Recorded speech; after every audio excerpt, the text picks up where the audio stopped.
So what do you think, folks? What does this three best and worst tell you about kind of where you are about your case? I think we're strong that this was an accident, but there's a risk that he could be convicted because he's a bad person. Well, I agree with the second part of that, but I disagree with the first part of that. I think that he could be convicted not based on the facts, but based on their view of him as a human being.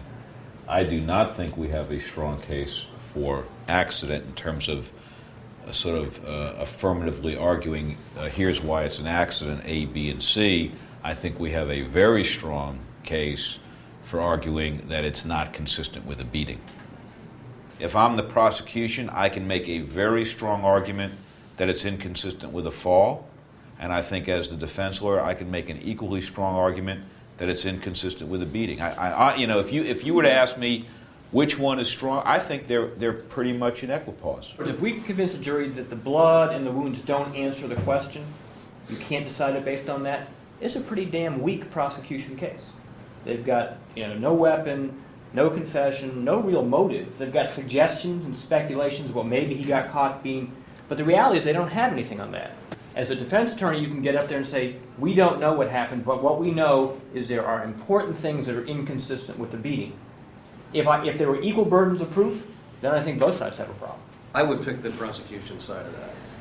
I think I could explain the inconsistencies with the beating better than explaining the inconsistencies with the fall. Yeah, I'll tell you that I think having looked at this, it is very hard to come up with a believable scenario that doesn't run into a factual problem on either side. No cast-off means there wasn't a beating. But there was some cast-off. There was one drop that may or may not have been cast off outside in the hallway. You would have significant cast-off if he was beating her. Then you have to say, okay, he turned around and was banging her head on the floor, but that's kind of a bizarre scenario in terms of explaining some of the spatter and other things. I think they're going to have a problem having a coherent theory that says it started here and then this happened without running into a blood spatter. Let's put it this way. The prosecution has a simpler argument. Look at these lacerations, look at the amount of blood, look at the photos. No way this is an accident. And that has a lot of emotional, gut-level appeal. On the other hand, we have some very simple facts like, no skull fracture, no brain injuries, that, it's not going to be hard for a jury to say, wait a minute, how could, if he beat her 7 or 9 times with some blunt object, how could she not have any kind of brain injury or skull fracture? So I don't think that's complicated.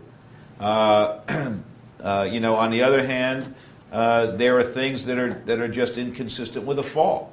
And so, in my mind, whether or not one is slightly more likely than the other is a lot less important to me than I don't think we can take on any burden in this case. I think it would be a real mistake for us to attempt to explain how these injuries occurred. That's the problem. I think you've got that burden, because the burden of proving the mechanics, because the prosecution they're going to put on a case that is going to show and satisfy a lot of... What we can do in general terms, Bill, is we can put Werner Spitz on the stand and say, what these injuries are consistent with is her having slipped in this part of the stairway and hit her head either on the wall or on the floor and then have these splits. We can do that. Yeah. And we can have him say it's not 7 to 9, it's 3 or 4.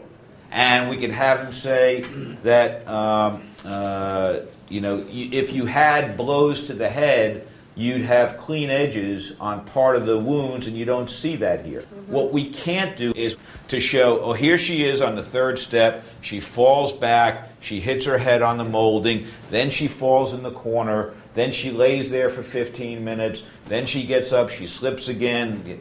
That we can't get to that level. I agree with them. We're in agreement. Okay.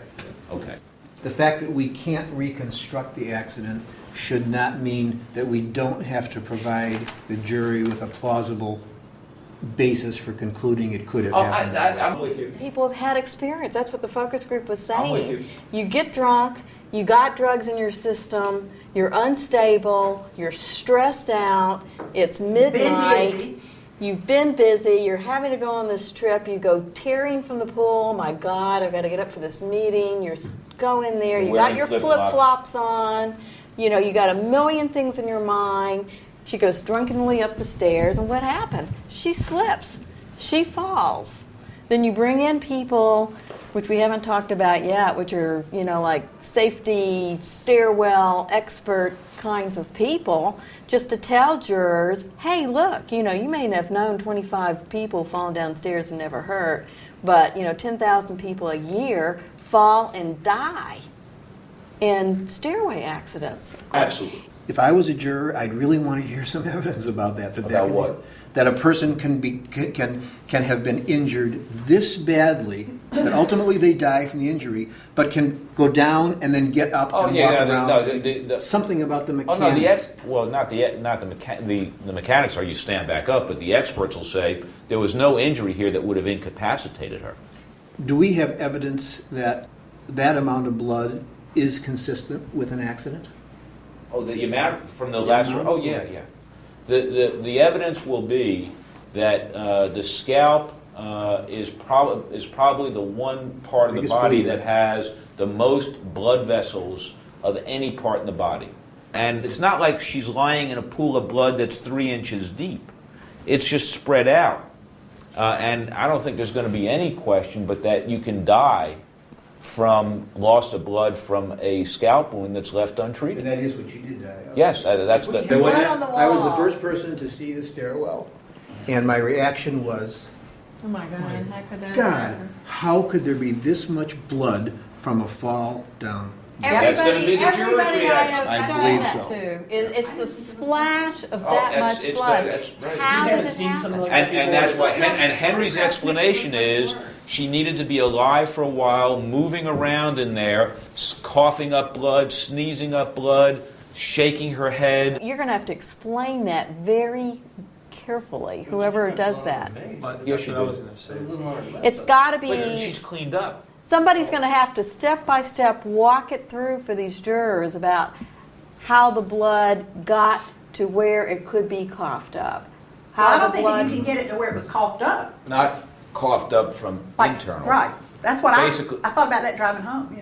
Yeah. What you want to work at is the level of belief rather than a factual specification Right. in which you can say from an engineering perspective we have proved to you, which is why all this other stuff about what they are and are not prepared to believe becomes very, very Right. important. So you'll be happy to have a jury that goes back there and says, based on all this, I just don't believe he did it. I don't know how it happened, but I just don't believe he Right. did it.